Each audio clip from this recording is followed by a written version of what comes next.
आज की डेट में जो बज़वर्ड है हर जगह, वो है artificial intelligence. So my question is, what is real intelligence? Is it one and the same thing, या दोनों में कुछ फर्क है? एक है आर्टिफिशियल इंटेलिजेंस, एक है रियल इंटेलिजेंस. जैसे एक होता है आर्टिफिशियल फ्लावर, एक है रियल फ्लावर. जैसे कोई आर्टिफिशियल प्लांट होता है और रियल प्लांट होता है, तो उसमें फर्क होता है ना. तो क्या फर्क है? अगर हमें डिफ्रेंशिएट करना है कि कौन इंटेलिजेंट है और कौन फुलिश है, तो the intelligent person questions everything basically to understand the concept. Everything in life is a concept. और फुलिशनेस इज बेसिकली कि अगर हम एजम्पशंस पे चल रहे हैं कि ये होगा मेरे हिसाब से, तो वो फुलिशनेस है. तो जो भी आप सुबह से रात तक सोचते हो, उसमें से कितना है जो कि अजम्पशंस पे चल रहा है या कॉन्सेप्ट्स पे चल रहा है? अपने आप से पूछो. You don't have to answer, but अपने आप से क्वेश्चन पूछो. उसमें से कितना है जो आपको लगता है और कितना है जो बैक्ड बाय डेटा है, बैक्ड बाय रिसर्च है, या उसका साइंटिफिक एविडेंस है, या फिर वो एक्चुअल में सच है. आपको सच लगता नहीं है, बल्कि वो सच है, वो प्रूवन है. तो जो भी आप अपने फ्यूचर के बारे में सोचते हो, अपनी लाइफ के बारे में सोचते हो, जो भी एक्शंस अभी ले रहे हो बेस्ड अपॉन के फ्यूचर में मुझे ये करना है या ये बनना है, तो क्या वो सही एक्शन है या गलत एक्शन है? क्या वो इंटेलिजेंट एक्शन है या वो फूलिश है? कैसे पता लगेगा? कोई और बताएगा आपको? क्योंकि अगर कोई और आकर के आपको बेवकूफ बोलेगा तो आप उससे लड़ने लग जाओगे. तो खुद ही पूछना पड़ेगा ना अपने आप से.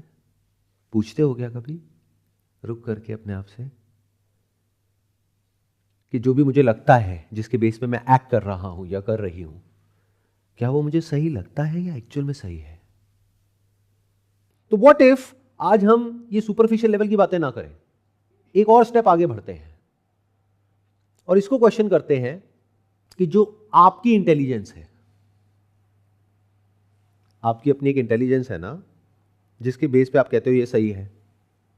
क्या आपकी इंटेलिजेंस कभी भी सही हो सकती है? यानी आपकी थिंकिंग कभी भी सही हो सकती है जिसके बेस पे आप एक्ट करते हो? ध्यान से सुनोगे तो सारे फंडे हिल जाएंगे, लेकिन मजा बड़ा आएगा अगर मेरे साथ साथ में आगे बढ़ोगे तो. देखो आप कैसे एक्ट करते हो लाइफ में, based upon your thoughts, your understanding, your intelligence. What I am saying is कि जो भी आपकी नॉलेज है, इंफॉर्मेशन है जो अंदर ब्रेन में फीडेड है, जिसके बेस पे थिंकिंग चलती है, जिसके बेस पर आप सही और गलत के बीच में फर्क करते हो, जिसके बेस पे एक्ट करते हो, जिसके बेस पे गोल सेटिंग करते हो, जिसके बेस पे आपका पूरा फ्यूचर टिका हुआ है, क्या वो नॉलेज, क्या वो इंफॉर्मेशन फैक्ट्स और डेटा के ऊपर बेस्ड है, या उसको कभी हमने फैक्ट चेक किया ही नहीं है? इन अदर वर्ड्स, जो पूरी दुनिया में हो रहा है, क्या आपको पता है? पूछो अपने आप से. आप चाहे कुछ कहो या ना कहो, मैं जवाब दे सकता हूं. आपको कुछ नहीं पता है कि पूरी दुनिया में इस वक्त क्या चल रहा है. क्यों? क्योंकि आपको लगता है उससे क्या फर्क पड़ता है. आपको लगता है फर्क इससे पड़ता है कि मुझे क्या सही लगता है, मुझे क्या सही नहीं लगता है, तो मुझे सही एक्शन लेना है, गलत नहीं लेना है. इसलिए आपके क्वेश्चंस क्या होते हैं? सर कोई ऐसा रास्ता बता दो कि हम डिस्ट्रैक्ट ना हो.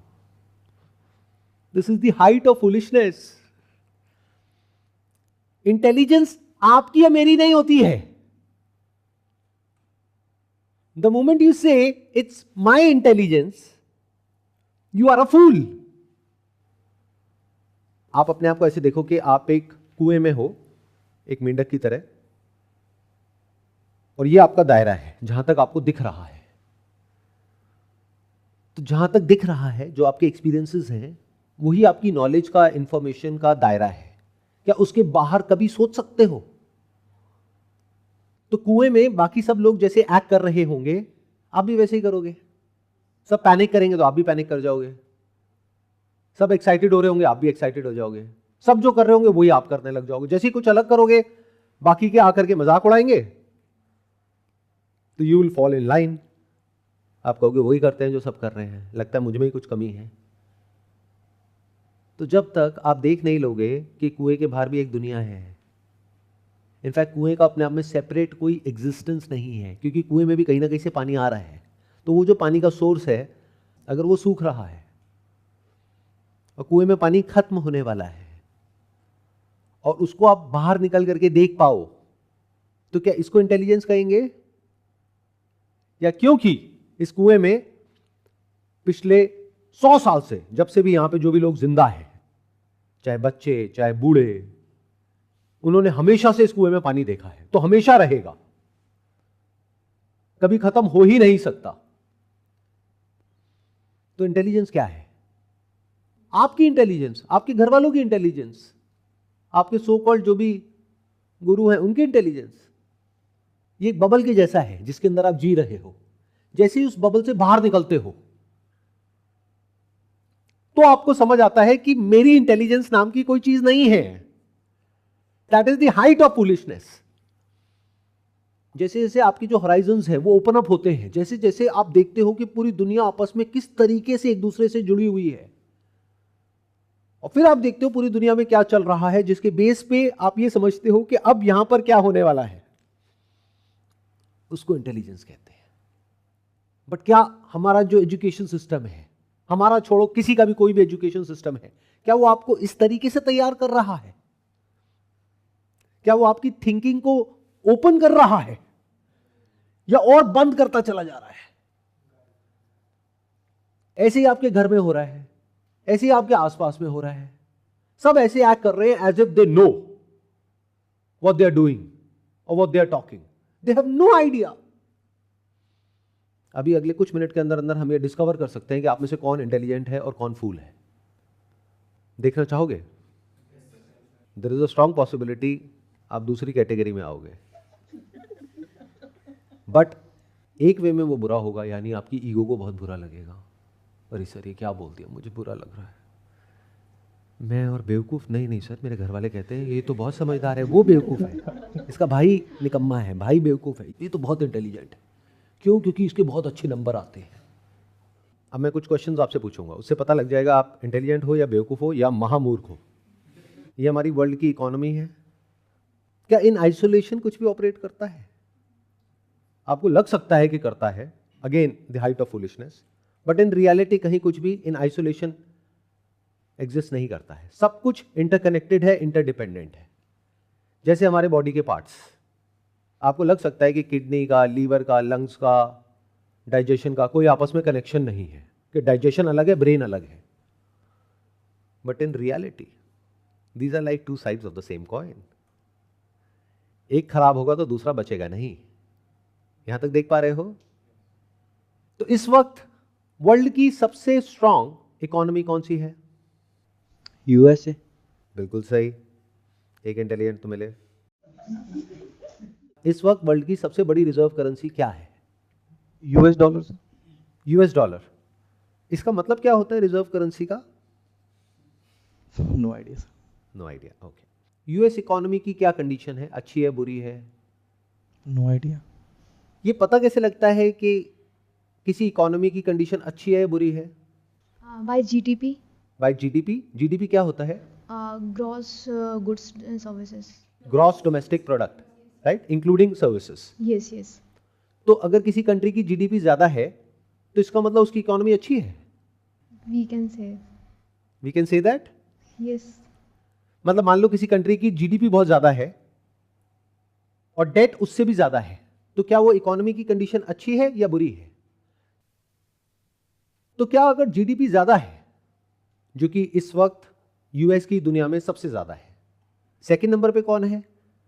फर्स्ट पे यूएसए आता है, सेकंड पे रशिया आता है और थर्ड पे सर चाइना आ रहा है, उसके बाद हमारा फिर इंडिया सर आ रहा है। रशिया दूर दूर तक कहीं भी इस लिस्ट में नहीं है, यानी कि काफ़ी नीचे है। नंबर 1 पे यूएस है, नंबर 2 पे चाइना है। और जीडीपी का इकोनॉमी की हेल्थ से कोई डायरेक्ट कनेक्शन नहीं है। क्यों? क्योंकि जीडीपी ऐसा है कि कितने गुड्स और सर्विसेज प्रोड्यूस करें, बट ये भी तो देखना पड़ेगा कि वो सारे गुड्स प्रोड्यूस करने के बाद में जो गवर्नमेंट है उसकी इनकम क्या है, उसके एक्सपेंसेस क्या है, और उसके ऊपर डेट कितना है, यानी कर्जा कितना है। इससे पता लगेगा कि उस इकोनॉमी की कंडीशन कैसी है। सिर्फ जीडीपी से क्या होता है? मान लो हमारी कंट्री के ऊपर एक्स अमाउंट ऑफ डेट है, हम उसको बढ़ा देते हैं। वो जो कर्जा हमारी कंट्री ने लिया और कंट्रीज से बॉन्ड्स इश्यू करके, उसको हमने यहां पे जो भी प्राइवेट कंपनीज है उनको दे दिया पैसा और बोला कि अपने प्रोडक्शन को बढ़ाओ, और करेंसी को प्रिंट करके लोगों में सर्कुलेट कर दिया कि खरीदो। तो डिमांड भी बढ़ गई, सप्लाई भी बढ़ गई, यानी जीडीपी बढ़ गई। लेकिन साथ साथ में क्या हुआ, डेट बढ़ गया। डेट के ऊपर इंटरेस्ट पेमेंट देना पड़ता है। अच्छा, हमारी जो कंट्री है, अब हम यूएस की बात नहीं कर रहे, हमारी कंट्री में डेट टू जीडीपी रेशियो क्या है? हमारी कंट्री पर जो डेट है उसके ऊपर जो इंटरेस्ट पेमेंट हम देते हैं, वो जो हमारी कंट्री की रेवेन्यूज है, रेवेन्यूज कहां से आती है कंट्री के पास में, गवर्नमेंट के पास में? By taxes, sir. टैक्सेस से आती है। क्या सिर्फ टैक्सेस से आती है, यानी डायरेक्ट और इनडायरेक्ट टैक्सेस, या कोई और भी This सोर्सेस is होते the हैं? main source, sir. सारी इनकम को अगर हम एक साथ रखें, जो भी गवर्नमेंट की टोटल रेवेन्यूज है उसका कितना परसेंट जो एक्सपेंस है वो इंटरेस्ट पेमेंट में जाता है? अराउंड 30%। मतलब जो हमारी कंट्री की रेवेन्यू है उसका अराउंड 30% तो जो हमारी कंट्री के ऊपर डेट है, कर्जा है, जो हमने और कंट्रीज से लिया है, उसकी इंटरेस्ट पेमेंट में ही चला जाता है। बाकी जो पैसा बचता है 65-70%, उसमें बाकी सारे खर्चे आते हैं। एक बजट आता है ना हर साल, उसके बारे में सुना होगा न्यूज में। तो उस बजट का ऑलमोस्ट 30% पैसा कहां चला जाता है? इंटरेस्ट पेमेंट में। अच्छा, एक बात बताओ कि ये सब जो मैं बातें कर रहा हूं कि कंट्री का डेट इतना है, रेवेन्यू इतनी है, एक्सपेंस इतना है, इस सब का आपकी लाइफ से कोई कनेक्शन है या नहीं है? क्या कनेक्शन है, एक एक्सप्लेन करेंगे? सर इंटरलिंकेजेस है, जैसे इफ़ द गवर्नमेंट उसके पास रेवेन्यू ज़्यादा हो तो फिर बाकी फैसिलिटीज़ जो है वो बेटर कर पाएगी गवर्नमेंट। बहुत सारे सेक्टर्स में, चाहे वो एजुकेशन हो गया या फिर कोई और फील्ड हो गया, हेल्थ सेक्टर हो गया, उसमें शायद बेटर कर पाएगी। अच्छा, ये बताओ, ये जो पैसा है, जो रेवेन्यू है, ये गवर्नमेंट की है या हमारी है? हमारी है। तो गवर्नमेंट क्या है? क्या गवर्नमेंट कोई प्राइवेट कंपनी है? ये पैसा उनका है तो किसका है? पब्लिक का। आप क्या हो? पब्लिक। पब्लिक। तो ये पैसा आपका है ना, तो आपको पता होना चाहिए ना। आपको क्या लगता है ये तो गवर्नमेंट की प्रॉब्लम है? गवर्नमेंट की नहीं है। अगर गवर्नमेंट फ्री में कुछ बांट रही है पैसा, जो आजकल एक नॉर्म बन गया है, सिर्फ हमारी कंट्री में नहीं, दुनिया की हर कंट्री में, पूरी दुनिया में, तो पैसा किसकी जेब से जा रहा है?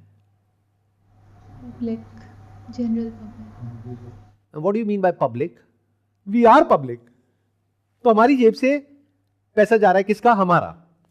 अगर गवर्नमेंट करेंसी प्रिंट करती है, नोट छापती है, नोट छापने की मशीन है गवर्नमेंट के पास में, सिर्फ हमारी नहीं, पूरी दुनिया की जितनी भी गवर्नमेंट्स है उन सबके पास में नोट छापने की मशीन है। तो अगर गवर्नमेंट नोट छापती है तो क्या वो हमारे लिए अच्छा है बुरा है? Sir, this will rise the inflation inflation बढ़ेगा इससे। for us, yeah. क्यों बढ़ेगा इन्फ्लेशन?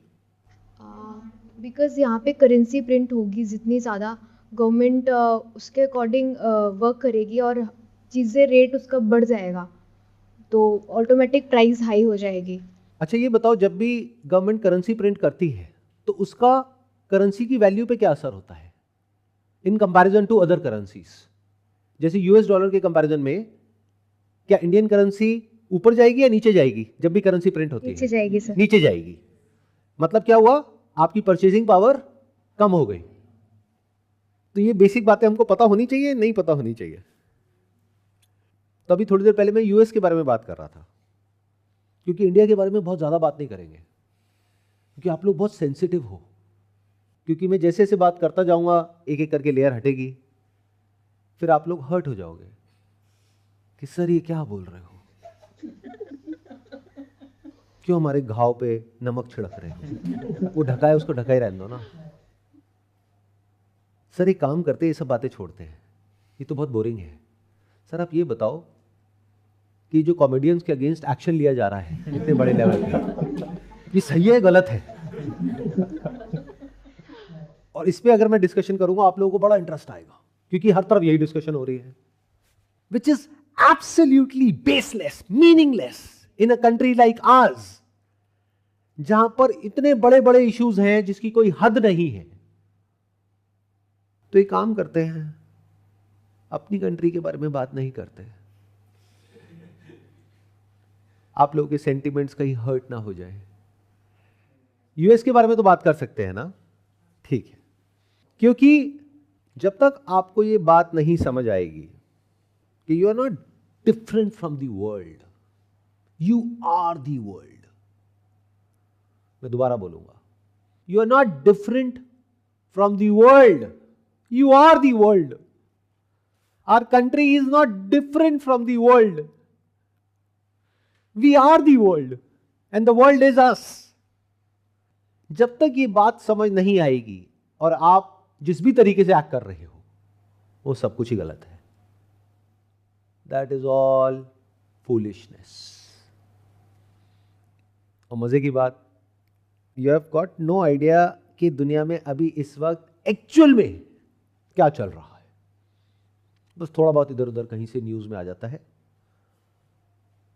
वो भी कहां से, हमारे जो मीडिया चैनल्स हैं वो उसको अपने तरीके से इंटरप्रेट करके आपके सामने प्रेजेंट कर देते हैं।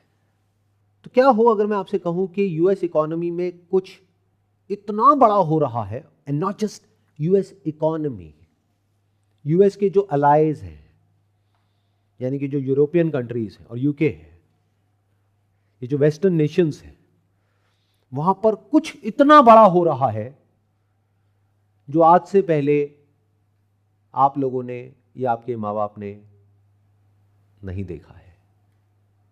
पास्ट में हुआ है, क्योंकि हिस्ट्री के बारे में एक बात कही जाती है, हिस्ट्री रिपीट्स इटसेल्फ। हुआ है आज से करीब 100 साल पहले यूएस में कुछ हुआ था जो बहुत साल चला था, द ग्रेट डिप्रेशन। उसके बारे में सुना है, पढ़ा है, समझा है कि एग्जैक्टली क्या हुआ था, क्यों हुआ था, कैसे हुआ था, उसके क्या फैक्टर्स थे।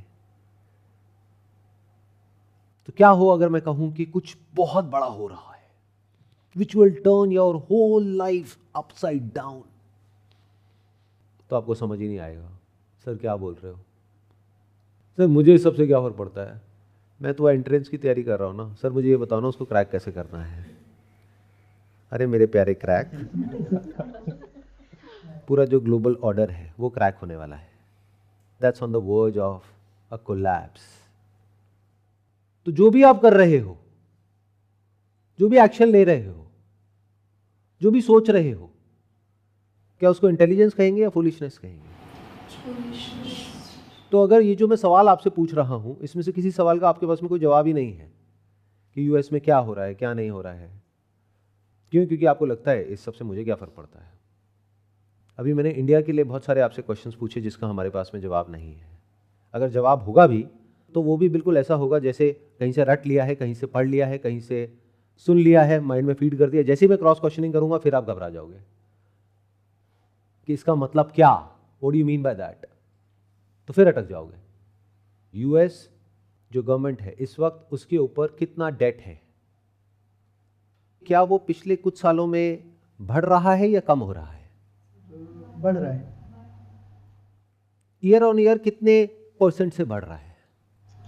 No idea. आज की डेट में यूएस के ऊपर डेट है $36 ट्रिलियन। ये इंडियन रुपीस में कितना होता है, कन्वर्ट करिए। $1 बिलियन कितने रुपए होता है? 8,000 करोड़ रुपए। आप पुरानी बात कर रहे हो, जब $1 डॉलर में 80 रुपए आते थे, आज कितने आते हैं? 86 या 87 के आसपास। तो 87 के हिसाब से कितना हो गया? 8,700 करोड़। 8,700 करोड़। 1 ट्रिलियन में कितने बिलियन होते हैं?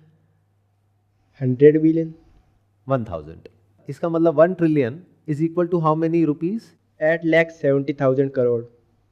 8,70,000 करोड़ या 87 लाख 87 करोड़? लाख करोड़। हाँ, 87 लाख करोड़ को आप मल्टीप्लाई कर दो 36 से।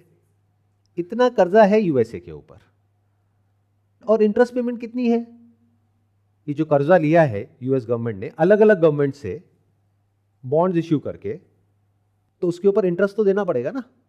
तो साल की इंटरेस्ट पेमेंट कितनी है? It's close to around $1 trillion. यानी हर साल का अगर रुपए की बात करी जाए तो 87 लाख करोड़ उनको सिर्फ इंटरेस्ट में पे करना है। प्लस ये जो डेट लिया है वो बॉन्ड्स मैच्योर हो रहे हैं, तो एक होता है प्रिंसिपल अमाउंट, एक होता है इंटरेस्ट अमाउंट। ये अभी मैंने बात करी इंटरेस्ट पेमेंट की।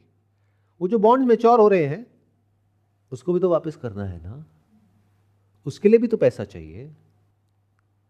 तो यूएस की जो जीडीपी है that is close to around $26 trillion. Debt कितना है? 36। तो रेशियो कितनी हो गई? Near about 130%। बट अभी थोड़ी देर पहले हमने क्या डिस्कस किया था कि जीडीपी से इतना फर्क नहीं पड़ता जितना कि इनकम से पड़ता है। मतलब आप कितना प्रोड्यूस कर रहे हो, कितना कंज्यूम कर रहे हो, वो मैटर करता है। या मैटर ये करता है कि ये जो कर्जा है उसकी पेमेंट कैसे करेंगे?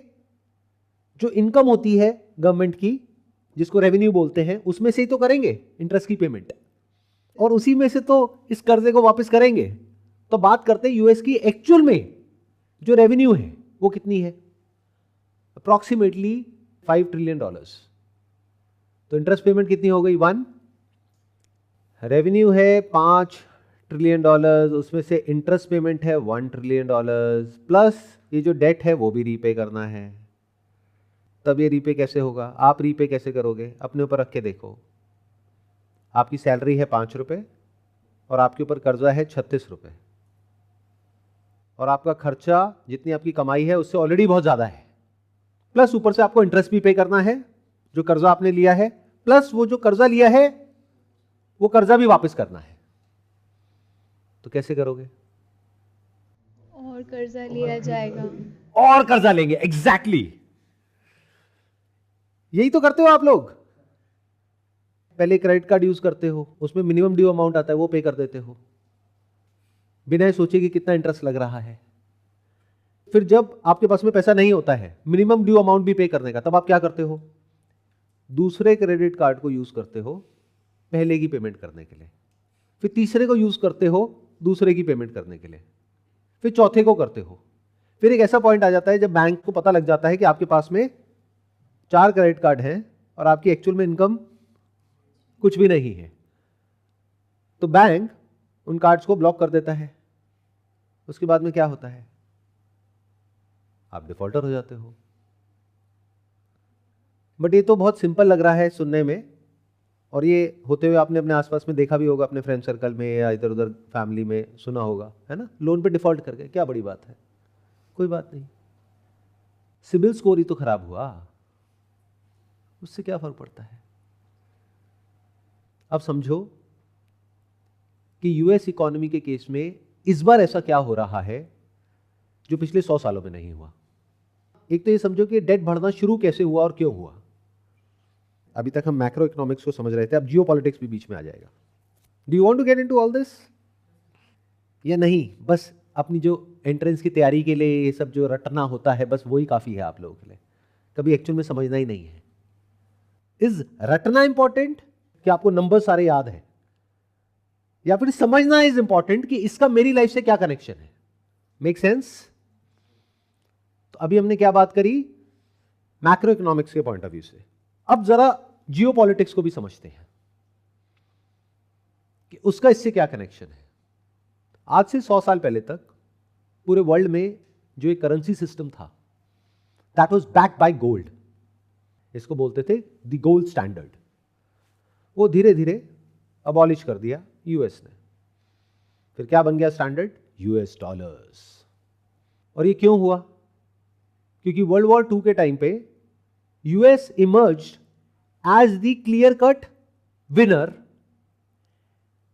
Of the war. ये पता है ना हम सबको? ये सब आपस में इंटरकनेक्टेड है और इंटरलिंक्ड है, और ये जो अभी हम कर रहे हैं, दिस इज रियल इंटेलिजेंस। इसको करने के लिए हम आर्टिफिशियल इंटेलिजेंस का यूज कर सकते हैं, that is part of real intelligence. But अगर इसको करने के लिए हम अपने बिलीफ्स का यूज करें तो दैट इज फूलिशनेस।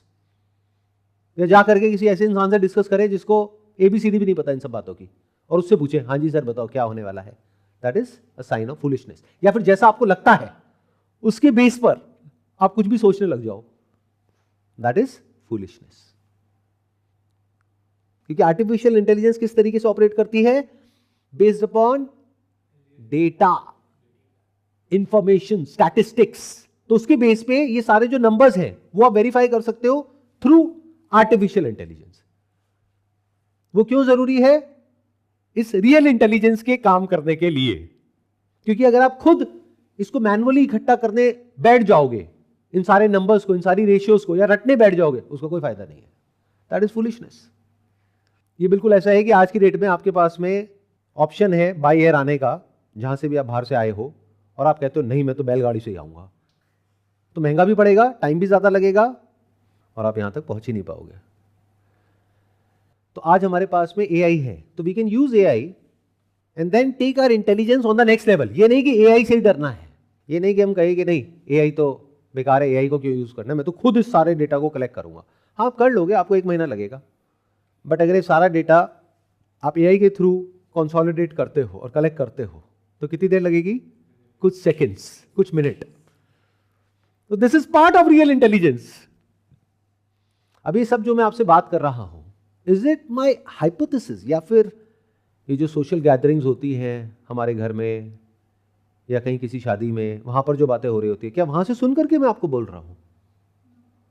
मैं कहां से बोल रहा हूं? ये सब मेरा ही बैकग्राउंड तो नहीं है, तो मेरे पास में ये नॉलेज और इंफॉर्मेशन कहां से आई? सोचो, दिमाग लगाओ। थ्रू एआई, वहां से मैंने कलेक्ट किया ना, तो मैं आर्टिफिशियल इंटेलिजेंस को यूज कर रहा हूं to understand something so deeply, बिना इस ऑब्जेक्टिव के कि इसकी वजह से क्या होने वाला है। क्यों? क्योंकि एक सच मुझे अच्छे से समझ आता है कि everything is interconnected and interdependent. It's like a domino effect. एक को गिराओगे तो टक टक टक टक टक टक टक टक सारे गिरने लग जाएंगे। ऐसी ये दुनिया है। चाहे आपको कोई भी कहानी सुनाई जाए वो बात अलग है, चाहे आप अपने माइंड में कुछ भी मानते रहो वो बात अलग है। इसको इस तरीके से देखो कि आप एक कंपनी में काम करते हो, देखो आपको समझ आ जाएगा बड़ी आसानी से। अगर वो कंपनी फेल हो गई, आपकी नौकरी बच जाएगी? नहीं। यहां तक समझ आ रहा है? अच्छा ये बताओ, जिस कंट्री में वो कंपनी है, अगर वो कंट्री फेल हो गई, उसकी गवर्नमेंट फेल हो गई, तो क्या वो कंपनी बच जाएगी? नहीं। अगर ये जो पूरे वर्ल्ड की इकोनॉमी है वो फेल हो गई, तो क्या कोई भी पर्टिकुलर इकोनॉमी बच जाएगी? ये बिल्कुल ऐसा ही कहना कि कोई धूमकेतु आकर के टकराएगा हमारे प्लेनेट से, पूरा प्लेनेट खत्म हो जाएगा लेकिन मैं बच जाऊंगा, मैंने अपना बंकर बनाया हुआ है। अरे भाई बंकर भी तो प्लेनेट में ही है, प्लेनेट ही नहीं रहेगा। तो अब समझो क्या हुआ। अगर ध्यान से समझोगे और इस सब को समझने में मजा आ रहा है, दैट मीन्स आपकी इंटेलिजेंस एक लेवल तक इवॉल्व हो चुकी है। बट अगर इसमें इंटरेस्ट नहीं आ रहा है और आपको लग रहा है कि इसमें क्या पड़ा है, दैट मीन्स अभी बहुत काम करना बाकी है आपको अपने ऊपर। तो 1920s तक क्या होता था, या पिछले हजारों सालों में क्या हुआ, कि जो करेंसीज थी, उससे पहले भी थी, आज से हजारों साल पहले भी थी, that was backed by gold, जिसको बोलते थे द गोल्ड स्टैंडर्ड। फिर धीरे धीरे उसकी परसेंटेज कम हुई। पहले it was 100% backed by gold, बाद में उसको कर दिया 60%, फिर कर दिया 40%, फिर 1970s में आते आते यूएस ने पूरी तरीके से अबॉलिश कर दिया इस गोल्ड स्टैंडर्ड को। मतलब अब कोई गोल्ड उनको रखने की जरूरत ही नहीं है नोट छापने के लिए। तो यूएस के लिए तो बहुत बढ़िया हो गया। क्यों? क्योंकि that was the unquestionable world leader, उसको कोई क्वेश्चन नहीं कर सकता था, जो वर्ल्ड वॉर 2 में हुआ उसके बाद में। तो सबने एक्सेप्ट कर लिया, हाँ ठीक है, जो यूएस कह रहा है वो सही है। तो पेमेंट का एक नया सिस्टम आ गया जिसको बोलते हैं स्विफ्ट। तो यूएस डॉलर बिकेम दी मेन रिजर्व करेंसी जिसमें पूरा वर्ल्ड आपस में ट्रेड करने लग गया। तो हर कंट्री के पास में कुछ रिजर्व्स होते हैं, जैसे आप लोगों के पास में रिजर्व्स होते हैं। रिजर्व क्या होता है? जेब में कैश पड़ा हुआ है, कुछ बैंक में है, कुछ इधर है। तो वो जो भी बैंक में सेविंग्स है आपकी, या जो भी जेब में पैसा है, दैट इज अ रिजर्व। वो किस लिए रखा हुआ है? कि कभी जरूरत पड़ेगी तो काम आएगा, कुछ खरीदना होगा तो काम आएगा।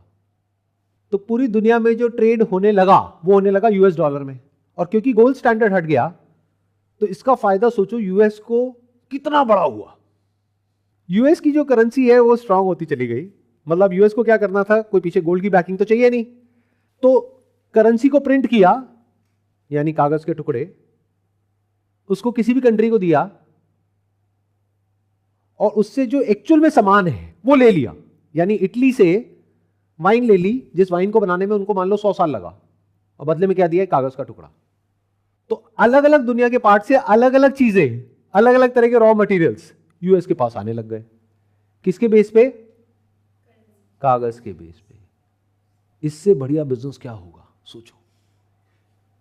ये मान लो यहां पर जितने लोग बैठे हैं वो सब अलग अलग कंट्रीज हैं, और इसमें से किसी एक के घर में नोट छापने की मशीन है, और वही नोट बाकी सब यूज कर रहे हैं, चाहे आपस में कुछ खरीदना हो, चाहे आपके साथ में कुछ खरीदना हो, बट वो मशीन सिर्फ आपके पास में है। इसका मतलब समझ पा रहे हो? तो US controlled the world economy for almost the last 100 years। इसको आप कह सकते हो monopoly of the US dollar. लेकिन फिर ईयर 2000 तक आते आते कुछ बदल गया। उससे पहले जो यूएस की जो इकोनॉमी थी, उनकी जो रेवेन्यू थी और उनके जो एक्सपेंसेस थे वो कंट्रोल में थे, डेट कंट्रोल में था। क्यों? क्योंकि जब यूएस इकोनॉमी ग्रो करी, किसके बेस पे करी? कैपिटलिज्म के बेस पे। फिर आ जाता है पॉलिटिकल सिस्टम, यानी डेमोक्रेसी, वो कैसे ऑपरेट करती है, अब वो भी समझना पड़ेगा। अब मैं ये नहीं कह रहा कि सोशलिज्म बेटर है, कम्युनिज्म बेटर है या कैपिटलिज्म बेटर है। मैं क्या कह रहा हूं, आपको बस एक क्लियर तरीके से बता रहा हूं कि डेमोक्रेसी में एग्जैक्टली क्या होता है। कोई भी गवर्नमेंट पावर में आती है तो कैसे आती है? मान लो मैं इलेक्शन लड़ रहा हूं और मैं आकर के आपको बोलता हूं कि जो भी बेनिफिट्स आपको गवर्नमेंट की तरफ से मिल रहे हैं, जो भी पहले गवर्नमेंट थी, वो सारे बेनिफिट्स मिलने बंद हो जाएंगे, उसके अलावा टैक्सेस बढ़ जाएंगे, तो क्या आप मुझे वोट करोगे? बट एक्चुअल में गवर्नमेंट के लिए क्या अच्छा है? आपको जो बेनिफिट्स मिल रहे हैं फ्री के, वो गवर्नमेंट के लिए क्या है? एक्सपेंस। इनकम तो नहीं है ना, एक्सपेंस है। और जो गवर्नमेंट के पास में पैसा आ रहा है टैक्सेस के थ्रू, वो क्या है? इनकम। तो गवर्नमेंट अच्छे से चले, यानी गवर्नमेंट स्ट्रांग है फाइनेंशियली, इसका मतलब क्या है? रेवेन्यू ज्यादा, एक्सपेंसेस कम। बट क्या आप ऐसी गवर्नमेंट को वोट करोगे या सड़कों पर निकल आओगे, प्रोटेस्ट करोगे? यानी अगर एक गवर्नमेंट एम्प्लॉय हो तो मैं कहूंगा अगर मैं पावर में आ गया तो अगले 5 साल तक आपकी सैलरी नहीं बढ़ेगी। क्यों? क्योंकि हमारे ऊपर कर्जा बहुत है, पहले उस कर्जे को चुकाना है, पहले वो इंटरेस्ट पेमेंट करेंगे, पहले आपकी सैलरी बढ़ाएंगे। दूसरा, ये जो फ्री के बेनिफिट्स मिल रहे हैं करोड़ों लोगों को, ये नहीं मिलेंगे,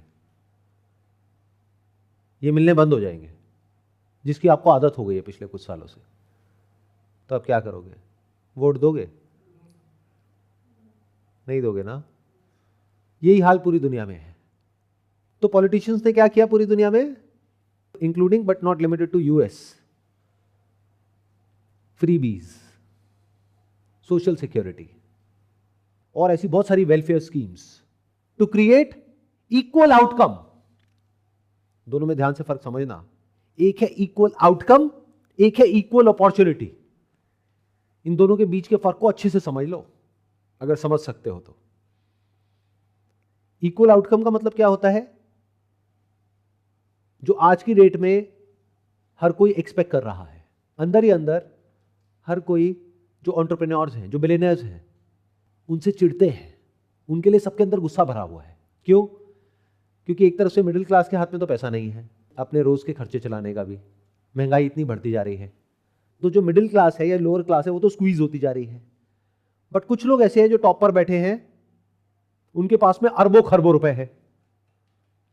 तो there is a cold war which is going on in all over the world. अंदर ही अंदर लोगों को जेलसी होती है ऐसे लोगों को देख करके, और गुस्सा आता है ऐसे लोगों पे। यानी ये जो कैपिटलिस्ट स्ट्रक्चर है इससे चिढ़ते हैं। जैसे फॉर एग्जाम्पल, बड़ा सिंपल सा एग्जाम्पल देता हूं, आपकी सैलरी है 50,000 रुपए, लेकिन 50,000 रुपए में आज की डेट में खर्चा चला पाना आपका और आपकी फैमिली का नेक्स्ट टू इम्पॉसिबल है। ये आप सबको पता है, मुझे बताने की जरूरत नहीं है। खर्चा इतना बढ़ गया है। दूसरी तरफ से जिस कंपनी में आप काम करते हो उसका जो सीईओ है उसकी सैलरी है 300 करोड़ प्लस उसका बैंक बैलेंस है 15,000 करोड़। तो जब ये सब सुनते हो तो मन ही मन गुस्सा नहीं आता है? तो इस गुस्से को पॉलिटिशियंस चैनलाइज करते हैं पावर में आने के लिए पूरे वर्ल्ड में। क्या बोलते हैं? क्योंकि आपको एक विलन चाहिए और एक हीरो चाहिए, because lot of people don't think in such depth, तो वो ओवर सिंप्लीफाई करके चीजों को समझते हैं। तो उनको क्या चाहिए? एक हीरो, एक विलन। तो हीरो कौन? एक लीडर आया जिसने आकर के कहा कि जो पैसे वाले लोग हैं इनसे हम पैसा लेंगे टैक्सेस और आप लोगों में बांट देंगे, तो एक इक्वल आउटकम क्रिएट हो जाएगा सबके लिए। मतलब सबको महीने का इतना डॉलर मिलेगा, फॉर एग्जाम्पल सबको महीने का $5,000 मिलेगा। तो आप कहोगे बहुत बढ़िया है, वो पावर में आ गई गवर्नमेंट। अब वो दे तो दिया, उसको हटाएगा कौन? अगला पॉलिटिशियन जो आ रहा है। अगर उसने हटाया तो क्या होगा? गवर्नमेंट उसको हटा देगी। तो पूरी दुनिया में यही हुआ है। अगर अर्जेंटीना की इकोनॉमी को ध्यान से स्टडी करोगे तो आपको समझ आएगा कि उनकी प्रॉब्लम किस हद तक एस्केलेट हो चुकी है। 200% इन्फ्लेशन, इसका मतलब समझते हो? हम बात करते हैं 5%, 10%, सोचो 200%। क्यों? क्योंकि इतने बेनिफिट्स दे दिए गवर्नमेंट्स ने लोगों को, और लोगों को उसकी आदत पड़ गई और पीछे हटने का कोई तरीका नहीं है। तो उसके लिए कर्जा लिया। एक ऐसा पॉइंट आया जहां पे जा करके डेट के ऊपर वो डिफॉल्ट कर गए, और वो जो कंट्री ने डेट इश्यू किया था जिसको बॉन्ड कहते हैं, उसकी वैल्यू ऑलमोस्ट जीरो हो गई रातों रात। उसकी कोई वैल्यू ही नहीं है। बिल्कुल ऐसा है, मैंने आपको एक चेक दिया 10 करोड़ का, अगर वो चेक बाउंस कर गया तो उसकी क्या वैल्यू है? उस चेक की वैल्यू तब तक है जब तक आपको विश्वास है कि जिस इंसान ने वो चेक दिया है वो ऑनर होगा। तो अगर पिछले 100 साल को आप देखोगे तो पहले स्टेप में क्या हुआ? एक बहुत बड़ी वॉर हुई। उस वॉर में से एक क्लियर कट विनर इमर्ज होकर के निकला, which was the United States of America. उसने सारे रूल्स और सब कुछ डिफाइन किया। Then there was relative peace in the world for a few years. सबके बीच में ट्रीटीज हो गई, सबके बीच में एग्रीमेंट्स हो गए और हो गए ट्रेड एग्रीमेंट्स, और यूएस निकल करके आया on a high moral ground कि देखो अब हम बताएंगे कि क्या सही है क्या नहीं है। मतलब दुनिया जहान का सब कुछ गलत करके, हिरोशिमा नागासाकी के बारे में आपने सुना होगा, वो करके फिर एंड में it became like a saint, like the saviour, और लोगों ने एक्सेप्ट कर लिया क्योंकि there was no other option. US से पंगा कौन ले? तो यहां तक तो सब ठीक था। नोट छापने की मशीन है, नोट दिया इकोनॉमीज को, उनसे सामान लिया, रॉ मटेरियल लिया, उससे प्रोडक्ट्स बनाए, उसको एक्सपोर्ट किया, फिर पैसा आ गया, फिर और पैसा आ गया, फिर और पैसा आ गया। तो क्या हुआ? यूएस अमीर होता चला गया। कितना अमीर? बहुत अमीर। यूएस की पर कैपिटा इनकम देखो और हमारी पर कैपिटा इनकम देखो, समझ आ जाएगा। लेकिन फिर क्या हुआ? गैप बढ़ता गया। कैपिटलिज्म में गैप बढ़ना ही बढ़ना है। बट मजे की बात क्या है? This is the only system जो डिमांड और सप्लाई के बेस पे ऑपरेट करता है। That has been proven again and again and again. और सिस्टम्स को आप फिलोसफिकली सोच सकते हो कि बेटर है, बट एक्चुअल में सिर्फ यही एक ऐसा स्ट्रक्चर है जो पूरे तरीके से काम किया है। लेकिन हुआ क्या? इस स्ट्रक्चर को बाईपास करते हुए गवर्नमेंट का इंटरफेरेंस बढ़ने लग गया। यानी अगर ये स्ट्रक्चर चलता रहता और गवर्नमेंट साइड में बैठी रहती तो दिक्कत नहीं आती यूएस में। बट गवर्नमेंट ने कंट्रोल अपने हाथ में ले लिया। गवर्नमेंट ने कहा कि जो गैप बढ़ रहा है, यानी अमीर और अमीर होता चला जा रहा है और गरीब होता चला जा रहा है, एक काम करते हैं, अमीर से पैसा लेते हैं, गरीबों में बांटते हैं। अब जब एक पॉलिटिकल पार्टी ने वो खेल शुरू किया तो अगले ने उसको और बढ़ा दिया। दूसरे ने कहा, पहले वाली पार्टी ने आपको कितना दिया, $5,000, अब हम 5,000 तो देंगे ही, साथ में ये 5,000 और देंगे। अगला आया $15,000 देंगे, अगला आया $20,000 देंगे। अलग अलग तरीकों से, अलग अलग स्कीम्स के अंडर वो बढ़ता ही गया। अब इन सारी स्कीम्स के लिए पैसा कहां से आएगा, इनकम तो बढ़ी नहीं, तो डेट ले लिया। डेट किससे लिया? यूजुअली आप डेट लेते हो, किससे लेते हो? जो आपसे गरीब है उससे या जो अमीर है उससे? अमीर है। बट यूएस ने किससे डेट लिया? आज से कुछ साल पहले तक यूएस का जो डेट है उसमें नंबर 1 पे था चाइना, $1.2 ट्रिलियन, जो अब हो गया है $600 बिलियन। वो अभी एक और एस्पेक्ट है जिसको अभी हम थोड़ी देर में टच करेंगे। तो चाइना को अगर 20 साल पीछे चले जाओ तो that's a poor nation. US was a rich nation eight that time, but US ने डेट लिया चाइना से। चाइना मना नहीं कर सकता। और चाइना ने क्यों लिया यूएस का डेट, क्यों परचेज किया? क्योंकि चाइना के पास में और कोई ऑप्शन नहीं है। और सिर्फ चाइना नहीं, और भी सारी कंट्रीज के पास में कोई और ऑप्शन ही नहीं है। क्या करें? ट्रेड करना है, किस में होगा? यूएस डॉलर में होगा, स्विफ्ट के थ्रू होगा, यूएस करेंसी में होगा। तो अब वो जो सरप्लस अमाउंट पड़ा हुआ है रिजर्व्स में, अगर उसको अपने पास रखते हैं तो उस पर कोई इंटरेस्ट नहीं मिलेगा। अगर यूएस के जो बॉन्ड्स है वो परचेज कर लेते हैं, बॉन्ड्स मतलब क्या होता है, जैसे फिक्स डिपॉजिट होता है ना, जैसे एफडी होता है, आप बैंक में परचेज करते हो, ऐसी गवर्नमेंट्स आपस में बॉन्ड्स परचेज करती है। तो यूएस का अगर बॉन्ड परचेज करते हैं तो उस पर फिर भी थोड़ा बहुत इंटरेस्ट मिलेगा, 2%, 4%, 5%, विच इज नॉट बैड जब अमाउंट बड़ी होती है। तो सारी कंट्रीज ने क्या किया, यूएस का डेट परचेज किया।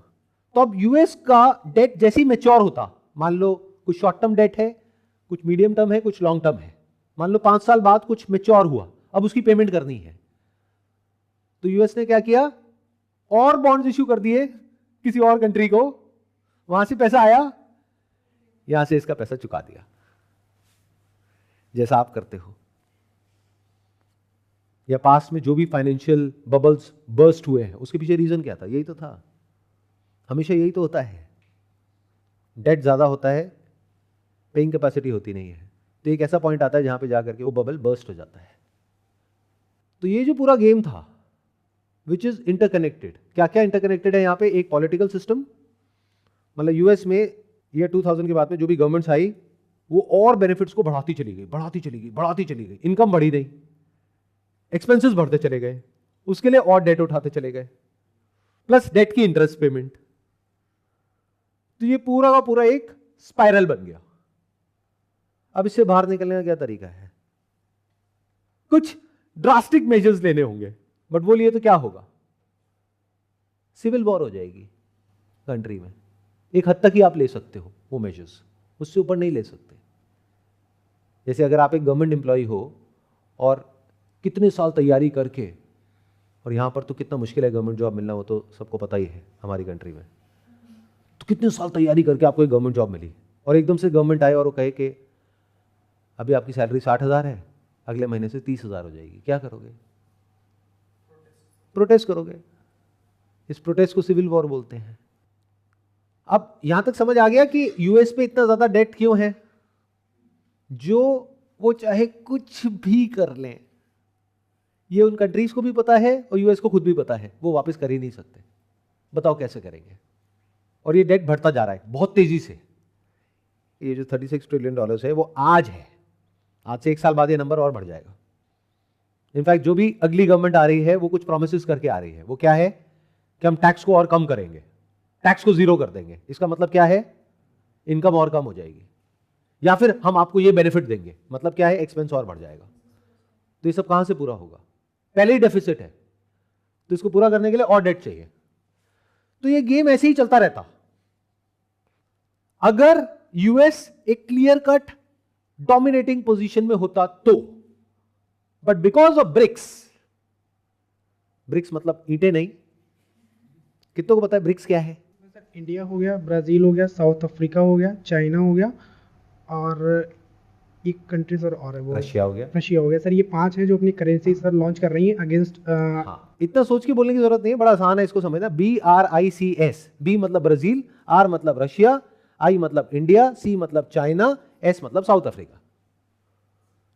अब क्या हुआ, पिछले कुछ सालों में ब्रिक्स के साथ में और कंट्रीज जुड़ती चली जा रही है।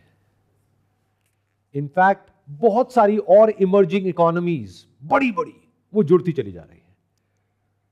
More than 50% of the population of the world is with BRICS. और दूसरी तरफ कौन है? G7। G7 कौन है? यूएस और उसके अलाइज, यूरोपियन कंट्रीज और यूके और जापान। बट मजे की बात क्या है, पिछले कुछ सालों में देखोगे तो जितनी भी कंट्रीज हैं, स्पेशली ये ब्रिक्स नेशन वाली, and not just BRICS, even the G7 nations जो अब तक यूएस का डेट खरीदते आए, वो सब यूएस का डेट बेच रहे हैं, यूएस के रिजर्व्स कम कर रहे हैं। क्यों? ऐसा क्या हो गया?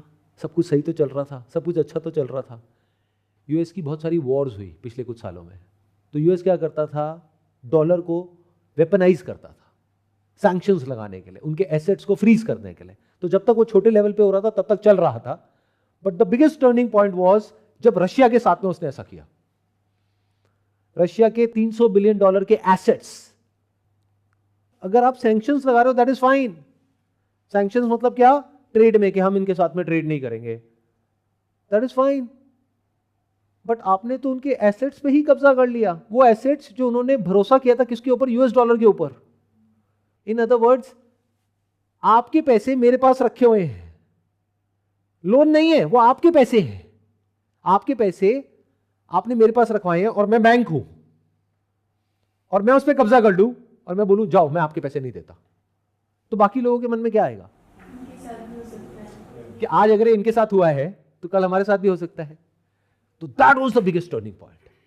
तब से आप देखोगे जितने भी सेंट्रल बैंक्स हैं, जब से रशिया के साथ में हुआ, उन सब ने अपने जो यूएस डॉलर के रिजर्व्स हैं उसको कम करना शुरू कर दिया है बहुत तेजी से। जो मैंने आपको चाइना का एग्जांपल दिया, एक टाइम पे वो नंबर 1 पे था, आज जापान नंबर 1 पे है। China had at that time $1.2 trillion of US debt. आज कितना है? $600 बिलियन। तो 600 को क्या किया? गोल्ड परचेज कर लिया। तो सारे जो सेंट्रल बैंक्स हैं वो गोल्ड परचेज कर रहे हैं।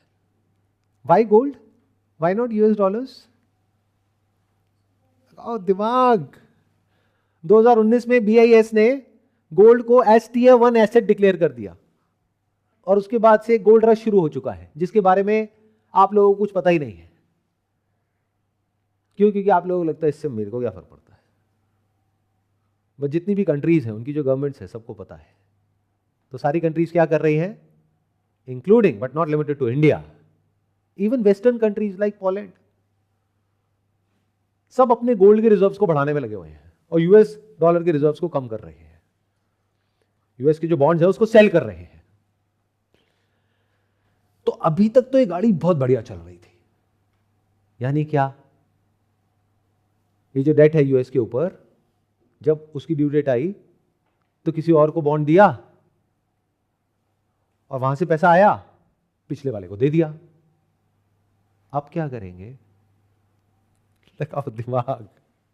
This is real intelligence. अगर आप ये देख पा रहे हो तो this is ahead of time. In other words, अगर आप फ्यूचर को प्रेडिक्ट कर पाओ बिना किसी के पास गए, that is the sign of intelligence, is it not? या फ्यूचर में कुछ ऐसा होने वाला है और आप इधर की तरफ भाग रहे हो क्योंकि पूरी दुनिया इधर भाग रही है, तो इसको क्या कहेंगे? भेड़ चाल, फूलिशनेस। तो मुझे ये बताओ, अगर आप यूएस हो तो अब आपके पास क्या ऑप्शन बचा? अभी तक तो आपकी मोनोपोली थी, अब ये दुनिया 2 पार्ट में स्प्लिट हो चुकी है। एक तरफ है ब्रिक्स, इमर्जिंग इकोनॉमीज, ये एक तरह से वर्ल्ड वॉर 3 है, लेकिन एक्चुअल में हथियारों से लड़ाई नहीं हो रही है, इकोनॉमिक वॉर है, ट्रेड वॉर है। जैसे जब रशिया यूक्रेन की वॉर हुई थी तो इंडिया ने, आपने पढ़ा होगा न्यूज में, रशिया से क्रूड ऑयल इंपोर्ट किया। उसकी पेमेंट कैसे करी? डॉलर पे तो सैंक्शन लग गया था, तो डॉलर को बाईपास कर दिया इंडियन रुपीस में। It's a big thing that is happening in all over the world. Currency क्या होती है, पैसा क्या होता है, उसका बेसिस क्या होता है? एक्चुअल में तो कागज का टुकड़ा है जिसको आप बोल रहे हो $100 है, 8,000 है, 9,000 है, 10,000 रुपए है, जो भी है, क्या है उसकी वैल्यू? अरे अगर कॉन्फिडेंस है तो उसकी वैल्यू है, नहीं है तो कुछ भी नहीं है। तो कॉन्फिडेंस खत्म किस पर से? यूएस गवर्नमेंट के ऊपर से, यूएस डॉलर के ऊपर से, यूएस इकोनॉमी के ऊपर से, बिकॉज ऑफ दिस डेट। तो अगर यूएस अपने डेट पे डिफॉल्ट कर गया या इंटरेस्ट पेमेंट पे डिफॉल्ट कर गया तो क्या होगा? डॉलर की वैल्यू घट जाएगी, प्लस वो जितना पावरफुल था ऑल ओवर द वर्ल्ड, तो फिर उसकी वो एलाइज भी कम हो जाएगी। और सिर्फ इतना ही नहीं होगा, और इतना कुछ हो जाएगा जो अभी हम शायद सपने में भी नहीं सोच सकते, क्योंकि जैसे ही यूएस ने किसी एक पेमेंट पे भी डिफॉल्ट किया तो बाकी सब लोग जिनके पास में वो बॉन्ड्स पड़े हैं वो सब क्या मार्केट में बेचने के लिए नहीं आ जाएंगे? इकोनॉमी ट्रेबल हो जाएगी। और जब ऐसा होगा तो ग्लोबली क्या एक बहुत बड़ी फाइनेंशियल क्राइसिस नहीं आ जाएगी? It's like pressing the reset button, जो पिछले 100 साल में नहीं हुआ है। हाँ, 100 साल पहले कई बार हो चुका है, बट उसके बारे में आप लोगों को कुछ पता ही नहीं है। तो अगर ये रीसेट हो गया तो अगले 5-10 साल तक क्या होगा पूरी दुनिया में? रिसेशन नहीं होगा, उससे कुछ बहुत बड़ा होगा, क्योंकि सब कुछ रीसेट होगा। खेल ही पलट गया ना। अगर डॉलर नहीं तो क्या? Give me an alternative. क्या पाउंड की तरफ जाओगे? यूके की हालत तो और भी खराब है। जब यूएस डॉलर से विश्वास हटेगा कंज्यूमर्स का और गवर्नमेंट्स का, तो और जितनी भी करेंसीज है वहां से भी विश्वास हट जाएगा। जेपी मॉर्गन ने एक बहुत सही बात बोली थी, gold is money, rest everything is credit. But हम कभी ऐसे सोचते नहीं है। और ऊपर से क्या चल रहा है वहां पे यूएस में पता है? ये तो थोड़ा बहुत देखते होगे न्यूज में कि ट्रम्प क्या कर रहे हैं वहां पे, पूरी दुनिया पे टैरिफ लगाने की बात कर रहे हैं। तो इट्स लाइक जले पे नमक छिड़कना, इट्स लाइक आग में घी डालना, कि पहले ही आग लगी हुई है, यूएस की हालत पहले ही खराब है, ऊपर से और कंट्रीज के ऊपर और प्रेशर क्रिएट कर रहे हैं।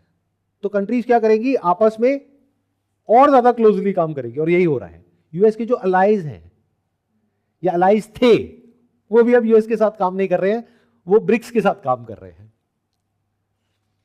और जिस दिन ये जो सिनेरियो मैं आपको बता रहा हूं, जो आज नहीं तो कल होना ही है, it's just a matter of time. इससे बाहर निकलने का यूएस के पास में एक ही तरीका है, दैट इज हाइपर इन्फ्लेशन। वो क्या है? करेंसी और ज्यादा प्रिंट करेंगे, बट उसकी वजह से क्या होगा उनकी इकोनॉमी में? Hyper inflation. डॉलर की वैल्यू बहुत ज्यादा गिर जाएगी, महंगाई बहुत ज्यादा बढ़ जाएगी, situation will go absolutely out of control. In other words, there is no way out. ये जो बात मैं बोल रहा हूं, ये देखने की हिम्मत या देखने की समझ रेयरेस्ट ऑफ रेयर कुछ लोगों में है। सामने ही है, ऑब्वियस है। कोई भी ऐसा इंसान जिसकी कमाई कम है, खर्चे बहुत ज्यादा है और कर्जा बहुत ज्यादा है, वो कब तक टिकेगा? आज नहीं तो कल कोलैप्स करेगा। और जब वो, जो कि वर्ल्ड की सबसे बड़ी इकोनॉमी है, जब वो गिरेगी तो बाकी सब जो उस पर टिकी हुई है उनका क्या होगा? अब कनेक्ट करो डॉट्स को। This is intelligence. In other words, जो भी आप कर रहे हो, क्या कर रहे हो? फॉर एग्जाम्पल, इंडिया में इस वक्त हजारों इंजीनियरिंग कॉलेजेस हैं, तो वहां से लाखों सॉफ्टवेयर इंजीनियर्स निकल रहे हैं। क्यों? क्योंकि वो सबसे ज्यादा कमा रहे हैं। कैसे कमा रहे हैं? क्योंकि ये जो बड़ी बड़ी आईटी कंपनीज हैं, वहां पे लाखों लोग काम कर रहे हैं। क्या ये प्रोडक्ट कंपनीज हैं या सर्विस कंपनीज हैं? दोनों में क्या फर्क होता है? एक प्रोडक्ट कंपनी क्या होती है, सर्विस कंपनी क्या होती है? प्रोडक्ट कंपनी जो खुद का प्रोडक्ट बना के लॉन्च कर रही है या मार्केट में बेच रही है, और सर्विस कंपनी जो किसी और कंपनी को अपना एम्प्लॉय दे रही है, वो उसके लिए काम कर रहा है। और जब प्रोडक्ट की बात हम करते हैं तो हमारे दिमाग में यूजुअली आता है कि कोई हार्ड प्रोडक्ट होना चाहिए, जैसे ये बॉटल है तो यही एक प्रोडक्ट है। नहीं, software code also be a product. जैसे माइक्रोसॉफ्ट के अपने प्रोडक्ट्स है। Yes yes. It's not a service company, it's a product company. Google is a product company, Google का search engine is a product. Facebook is a product company. Service company मतलब क्या? कि आपकी company है, उसमें कुछ systems and processes को हमको ऑटोमेट करना है, उसके लिए सॉफ्टवेयर बनाना है, तो वो टर्न की बेसिस पे हम बनाएंगे। तो वो हमसे क्यों बनवा रहे हैं, अपने वहां क्यों नहीं बना रहे? इन अदर वर्ड्स, यूएस की इकोनॉमी की जब इतनी ही बुरी हालत है, तो वो ये सॉफ्टवेयर इंडियन कंपनी से क्यों बनवा रहे हैं? अपने वहां से क्यों नहीं बनवा रहे? अपनी कंपनी से क्यों नहीं बनवा रहे? वहां के जो सॉफ्टवेयर इंजीनियर्स हैं उनसे क्यों नहीं बनवा रहे? इंडिया से क्यों बनवा रहे हैं? मे बी वहाँ उन्हें ज़्यादा पैसे देने और यहाँ कम। Not maybe, it's a fact. वहां पर अगर कोई सॉफ्टवेयर इंजीनियर है जिसका स्किल लेवल है मान लो 100 में से 50, उसकी सैलरी है 1 करोड़ रुपए, तो यहां पर उसी सॉफ्टवेयर इंजीनियर की सैलरी है 10 लाख रुपए महीना। 10 लाख महीना भी बहुत ज़्यादा आपने, यहां पे 10 लाख रुपए महीना भी बहुत ज्यादा हो गया। बहुत ज़्यादा है। तो वहां पर जो कंपनीज है या दुनिया में कोई भी प्राइवेट कंपनीज है, उनका मोटिव क्या है? सिर्फ और सिर्फ प्रॉफिट। प्रॉफिट कैसे होता है? सेल बढ़ती है, खर्चे कम होते हैं। तो इंडिया से वो सॉफ्टवेयर क्यों बनवा रहे हैं? अपने वहां से क्यों नहीं बनवा रहे? कॉस्ट कम है, सस्ता है, और तो कोई रीजन नहीं है ना। हमसे प्यार तो नहीं है ना उनको, कोई अटैचमेंट तो नहीं है ना? नहीं है, अपने फायदे के लिए। यानी अपने जो प्रोडक्ट्स हैं वो चाइना से बनवा रहे हैं। क्यों? जबकि एक ट्रेड वॉर है यूएस और चाइना के बीच में, क्योंकि ये दो सबसे बड़ी पावर्स हैं वर्ल्ड की। तो ये आपस में डायरेक्ट कॉम्पिटिटर्स है, फिर भी अपना सामान वहां से बनवा रहे हैं। देखा जाए तो अपनी टेक्नोलॉजी तक को आउटसोर्स कर रहे हैं। और चाइनीज बड़े स्मार्ट है इस मामले में। वहां पे आप कोई प्रोडक्ट बनवाओगे तो उनको समझ आ गया कैसे बनाना है, तो कुछ टाइम में उससे बेटर प्रोडक्ट बना देंगे। सो अब समझने वाली बात क्या है कि आप एक एंट्रेंस की तैयारी कर रहे हो 2 साल 3 साल 4 साल लगा के एक टॉप इंजीनियरिंग कॉलेज में घुसने के लिए, जिसके बाद में आपको बहुत अच्छा पैकेज मिलने वाला है। क्यों? क्योंकि ऐसा ही होता आया है, तो ऐसा ही होता रहेगा। ये थॉट कहां से आ रहा है? क्योंकि आपको कुछ पता ही नहीं कि दुनिया में हो क्या रहा है और क्या होने वाला है। You have no idea. आप अपनी लिमिटेड इंफॉर्मेशन, लिमिटेड जो अंडरस्टैंडिंग है उसके बेस पे एक्ट कर रहे हो। You don't have any idea about कि जिस कुएं में आप इधर उधर भटक रहे हो और बड़ा सेफ फील कर रहे हो, उसका तो पानी ही खत्म हो रहा है, पानी सूख रहा है, खेल पलट गया ना पूरा। अगर मेरी बात समझ आ रही है तो अब आप मेरे से क्या क्वेश्चंस पूछोगे कि सर मुझे ये बताओ, मेरे को ये एंट्रेंस की तैयारी करनी है, मैं इसमें फोकस कैसे करूं? या फिर आप क्वेश्चन ये पूछोगे सर मैं क्या करूं? गेम ही पलट गया पूरा का पूरा कि ऐसे में क्या करना चाहिए। या मेरे से नहीं भी पूछोगे तो अपने आप से पूछोगे कि अब ऐसे में क्या करना चाहिए। बहुत सारे बेंचमार्क्स होते हैं जिसके बेस पे ये देखा जाता है कि एआई के जितने भी सॉफ्टवेयर्स हैं वो एक कोडर के कंपैरिजन में किस लेवल तक पहुंच चुका है। वो जो एआई के मॉडल्स हैं वो किस हद तक एक्यूरेट है काम करने में, कोडिंग करने में, in comparison to a person, a human. तो ये चीजें कोई 2 साल 5 साल 10 साल में बेटर नहीं हो रही है, रोज बेटर हो रही है। तो आने वाले 1 साल बाद 2 साल बाद ये जो प्लेटफॉर्म्स हैं ये किस लेवल पे होंगे? पहले तो फिर भी ये लोग बहुत सोच सोच करके बोल रहे थे ताकि लोगों में पैनिक ना हो। आज तो खुलेआम बोल रहे हैं। बट हम लोग कैसे हैं? जैसे एक चूहा नहीं होता अपनी आंखें बंद कर लेता है, बच्चे होते हैं अपनी आंखें बंद कर लेते हैं जैसे कुछ बुरा होते हुए देखते हैं, एज इफ कि अगर वो नहीं देख रहे तो वो एग्जिस्ट ही नहीं करता है। क्या इसको इंटेलिजेंस कहोगे? लोग क्या बोल रहे हैं? नहीं नहीं, एआई तो उस लेवल पे है ही नहीं। ये बिल्कुल ऐसा है कहना जब एक समय पे डिजिटल कैमराज आए थे, नहीं नहीं डिजिटल कैमरा तो बेकार है, वो फिल्म वाले ही बढ़िया है, देखो ना उसमें कितनी डेप्थ है, उसमें कितनी क्लैरिटी है, वो बढ़िया नहीं है। अरे भाई आज बढ़िया नहीं है, 2 साल बाद क्या होने वाला है वो तो समझ। It's so obvious for someone who has got some basic knowledge of all these things. It's growing exponentially. अब तो क्वांटम चिप्स बन गए हैं जिसकी बाद में इनका जो लर्निंग कर्व है इन मॉडल्स का, वो अभी तक इट्स लाइक ऐसे बढ़ रहा है, अब ऐसे बढ़ेगा। It's beyond human comprehension. तो अब एक बहुत बड़ा सवाल यहां पे उठेगा कि ये जो समझदार जानवर है जिसको लगता है कि वो सेंटर ऑफ द यूनिवर्स है, इस धरती पे कौन है वो समझदार जानवर? बहुत सारे जानवर है, उसमें से एक जानवर ऐसा है जिसको लगता है कि बस पूरी जो दुनिया है वो उसी के आसपास घूम रही है, उसके पास में सारा राइट है, वो जो चाहे वो कर सकता है, जिस जानवर को चाहे उसको मार सकता है, वो इस धरती का राजा है। कौन है वो जानवर? ह्यूमंस। तो अब एक बड़ा सवाल यहां पे उठेगा कि जब एआई वो सारा काम इस जानवर से लाख गुना बेटर तरीके से कर लेगा आने वाले कुछ महीनों बाद या कुछ सालों बाद, तो इस जानवर की जरूरत क्या है? ये क्वेश्चन पूछना चाहिए, ये जो आप आकर के मेरे से पूछते हो। बट ऐसे क्वेश्चन तो कभी पूछता ही नहीं है, कोई नहीं पूछता। Sir, how to focus on my goal, sir how to be free from distractions. अच्छा, एक बात बताओ, जो कंपनीज हैं उनका प्रॉफिट किस में है? आपको रखने में, आपको निकालने में? एम्प्लॉइज कम करने में, एम्प्लॉइज बढ़ाने में? एम्प्लॉइज मतलब खर्चा कम करने में या खर्चा बढ़ाने में? अगर एम्प्लॉइज को कम करके वो अपने आउटपुट को बढ़ा सके तो बढ़िया हो गया ना, सेल्स बढ़ जाएगी। लेकिन जिन एम्प्लॉइज को वो निकालेंगे डायरेक्टली या इनडायरेक्टली, वो उनके कस्टमर्स भी हैं। तो पहले स्टेप में कौन मरेगा? जो लोग ऐसी जगह पे काम कर रहे हैं। दूसरे स्टेप में कौन मरेगा? ये कंपनीज। क्योंकि आज कोई आईटी कंपनी है जिन्होंने कुछ लोगों को निकाला और उसको रिप्लेस कर दिया, मान लो एआई एजेंट के थ्रू, उससे काम करा रहे हैं। कुछ सुपरवाइजर्स बिठा दिए जो थोड़े सीनियर लेवल के कोडर्स हैं, जो उसको सुपरवाइज कर रहे हैं, उसको इंस्ट्रक्ट कर रहे हैं। बाकी सारा काम ऑटोमेटिकली हो रहा है, वो एजेंट्स अपने आप कर रहे हैं, उनको अलग अलग टास्क असाइन कर दिए हैं। तो शॉर्ट टर्म में इस कंपनी को बहुत फायदा होने वाला है। बट ये कंपनी काम किसके लिए कर रही है? किसी और कंपनी के लिए। आपके लिए तो नहीं बनाती ना ये कंपनी सॉफ्टवेयर, किसके लिए बनाती है? और बड़ी बड़ी कंपनीज के लिए। मान लो HUL के लिए कोई सॉफ्टवेयर बना रही है। अब HUL के प्रोडक्ट्स कौन खरीद रहा है? हिंदुस्तान लीवर के प्रोडक्ट्स कौन खरीद रहा है? वही लोग जो उस कंपनी में काम कर रहे थे, जिनको वहां से सैलरी मिल रही थी और वो खरीद रहे थे। या किसी रियल एस्टेट कंपनी के लिए वो टेक कंपनी काम कर रही है।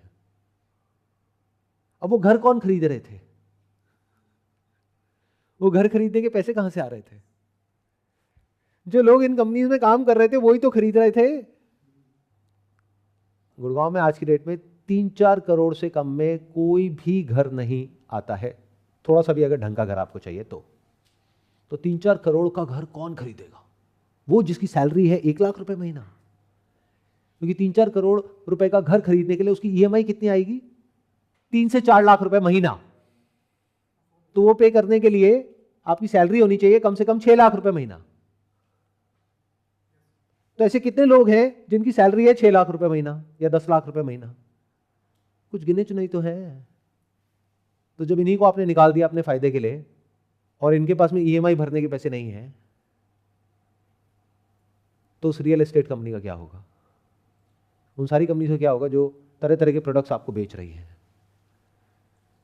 अच्छा, उन बैंक्स का क्या होगा जो इन प्रोडक्ट्स को और इन घरों को फाइनेंस कर रहे हैं?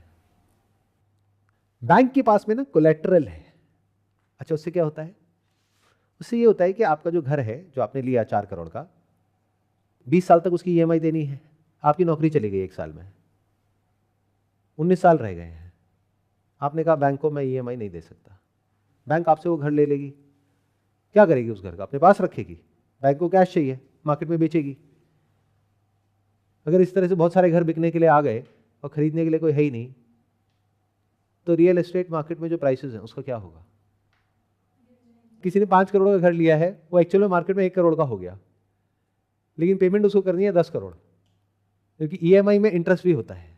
इंटरेस्ट को अगर आप ऐड कर देते हो प्रिंसिपल अमाउंट में, तो पेमेंट 5 करोड़ नहीं होती है, 10 करोड़ होती है 20 साल में। तो वो इंसान क्या कहेगा? मैं 10 करोड़ की पेमेंट करूं या हाथ जोड़ लूं? भाई, आपका घर आपको मुबारक। ये घर आप रख लो। मैंने 1 करोड़ की पेमेंट करी है, मार्केट में 1 करोड़ का है, आप रख लो, आपको जो ठीक लगे आप कर लो। तो क्या सब कुछ एक दूसरे से इंटरकनेक्टेड नहीं है, इंटरडिपेंडेंट नहीं है? तो क्या जब यूएस इकोनॉमी गिरेगी तो क्या सिर्फ यूएस इकोनॉमी गिरेगी?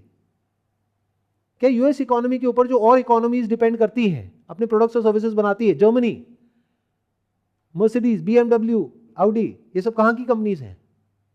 जर्मनी। इनकी सबसे बड़ी मार्केट कौन सी है? यूएस। तो जब यूएस की इकोनॉमी कोलैप्स होगी तो क्या जर्मनी की इकोनॉमी कोलैप्स नहीं होगी? ये पता है कैसा है? आप हो एक बहुत बड़े समुद्र में एक बुलबुले के जैसे, बस इससे ज्यादा नहीं हो, लेकिन खुद को पता नहीं क्या समझ बैठे हो, और आप कह रहे हो पूरे समुद्र पे कहीं भी कुछ भी होता रहे, मेरे को क्या फर्क पड़ता है। अच्छा, अगर समुद्र में कोई सुनामी आई तो उस बुलबुले को फर्क नहीं पड़ेगा। तो क्या इंटेलिजेंस में और फूलिशनेस में फर्क देख पा रहे हो? और जितना इंसान बेवकूफ होता चला जाता है उतना ही सुपरस्टिशियस होता चला जाता है। अपने आसपास में देखो, अपनी फैमिली में, फ्रेंड सर्कल में, क्या ये होता हुआ नजर आ रहा है? नहीं आ रहा है। प्रॉब्लम कुछ और होती है, करते कुछ और है। प्रॉब्लम है फाइनेंशियल, लेकिन किसी ने बोल दिया कि ये करने से वो हो जाएगा, जाओ जाकर के उनसे मिल लो।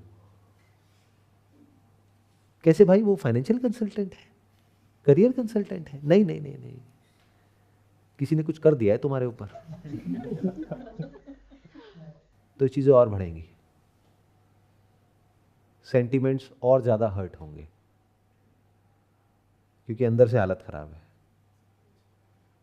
जब अंदर से एक इंसान अपनी लाइफ से सेटिस्फाइड होता है तो बाहर वो किसी के ऊपर भी अटैक नहीं करता है। आज अपने चारों तरफ देख लो, क्या लोगों के अंदर गुस्सा ज्यादा है या कम है? सड़कों पे क्या हर इंसान लड़ने मरने को तैयार नहीं बैठा हुआ? ऐसा क्यों हो रहा है? लगाओ दिमाग। इसका मतलब कहीं ना कहीं कोई बहुत बड़ी प्रॉब्लम है, तो वो गुस्सा कहीं तो निकलेगा ना। जहां निकलना चाहिए वहां निकालने का किसी में दम नहीं है, तो कहां निकलेगा? तूने ऐसा कैसे बोल दिया, तूने ऐसा क्या कर दिया? नहीं, तूने ऐसा कैसे बोल दिया, नॉट कि तूने ऐसा कैसे कर दिया। करने की तो कहीं बात ही नहीं होती। तो क्वेश्चन करो, मैं आपको आंसर्स नहीं दे रहा। Although I have figured out the answers for myself, but I am not giving you the answers कि अब ऐसे में क्या करना चाहिए, क्योंकि उससे क्या होगा? आप और ज्यादा डम हो जाओगे। You are all full of answers. हर कोई आपको आंसर्स दे रहा है और आप उन आंसर्स के अकॉर्डिंग एक्ट कर रहे हो। बल्कि ये भी कहना गलत होगा, आप तो समझदार हो ना। तो क्या करते हो, आप 10 लोगों से क्वेश्चन पूछते हो, 10 अलग अलग आंसर आते हैं, फिर कंफ्यूज होकर के बैठ जाते हो कि सर आप ये कह रहे हो, वो कह रहे हैं, अब क्या करें सर? ये भी मुझसे पूछोगे? तो इससे अच्छा है कि मैं कुछ बोलता ही नहीं हूं। आप देखो जी क्या करना है। मैंने आपको प्रॉब्लम बता दी, कुछ बहुत बड़ा हो रहा है, आपकी पूरी लाइफ अपसाइड डाउन टर्न होने वाली है आने वाले कुछ सालों में। सर नीचे हो जाएगा, पैर ऊपर हो जाएगा, चलना सीख लो। उस वक्त नहीं सीख सकते, अभी से अगर कोशिश करोगे तो शायद सीख जाओ। जैसे जब हॉस्पिटल में पहुंच गए तो जिम जाने का टाइम तो निकल गया ना। जिम जाने का टाइम कब है? जब आप फिट हो और फिट होना चाहते हो, तब नहीं, जब आप बीमार हो और बहुत बीमार हो और डॉक्टर्स ने जवाब दे दिया है कि अब कुछ नहीं हो सकता, अब कोई दवा काम नहीं आएगी, अब दुआ काम आएगी। तो उस वक्त इन सब बातों का क्या काम है? उस वक्त इंटेलिजेंस का क्या करोगे? उस वक्त तो सुपरस्टिशन काम आएगा। अगर ध्यान से मेरी बातों को सुना है तो जो मैंने प्रॉब्लम आपको बताई है उसी में उसका सॉल्यूशन भी छुपा हुआ है, बट वो फिगर आउट करो, ये आपका टास्क है। जैसे होता नहीं है कहीं स्कूल में, कॉलेज में, यहाँ पे वहाँ पे कहीं भी जाते हो तो एक होमवर्क मिलता है ना, तो ये आपका होमवर्क है। घर जाओ, आराम से बैठो और समझने की कोशिश करो। सवाल बहुत सारे हैं, जवाब एक भी नहीं दिया है मैंने कि जब ये सब कुछ होगा तो क्या मिटेगा, क्या बचेगा, इंसान की क्या वैल्यू रह जाएगी, इंसान की क्या इंपॉर्टेंस होगी। जैसे अब सड़कों पे ट्रक ज़्यादा है या बैलगाड़ियाँ ज़्यादा हैं? ट्रक ज़्यादा है, तो खुद को एक बैल की तरह देखो। कड़वा लगेगा लेकिन सच है। तो क्या करोगे? अगर तो बैल काम कर रहा है तो वो एक एसेट है, नहीं कर रहा है तो लायबिलिटी है। तो आप क्या हो? एक एसेट हो, लायबिलिटी हो? सोचो। ऐसा क्या है आपके अंदर, ऐसी कौन सी स्किल है, ऐसा क्या है जो कि एसेट हो सकता है इस पूरी दुनिया के लिए? ये सारे जो क्वेश्चंस हैं, अगर सिर्फ इसको पूछ ही लेते हो तो that is the beginning of intelligence.